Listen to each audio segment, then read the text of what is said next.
দেশ তোমাকে কি দিল সেটা বড় কথা না, দেশকে আমি কোনটা দিলাম সেটাই বড় কথা।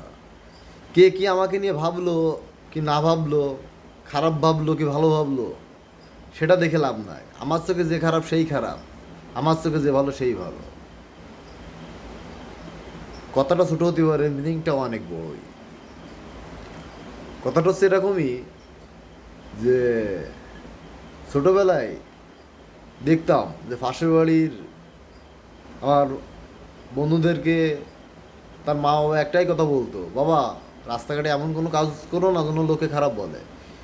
স্কুলে গেলে স্কুলের ম্যাডামেরা বলতো, তোমরা এখানে ওখানে যে বা বাবা মার সঙ্গে এমন কোনো দুষ্টুমি করবে না যেন লোকে খারাপ বলে।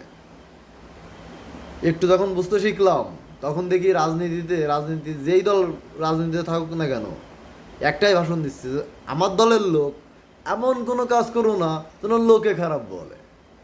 বিরোধী পার্টির লোক সেই একই কথা বলছে যে আমার দলের লোক এমন কোনো কাজ করো না যেন লোকে খারাপ বলে। সবার মুখেই একটাই কথা, যেন লোকে খারাপ না বলে।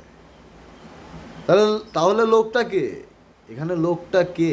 সেহেতু দেখলাম যে একমাত্র আমার মাই আমাকে বলিনি, বাবা এমন কোনো কাজ করিস না যেন লোকে খারাপ বলে।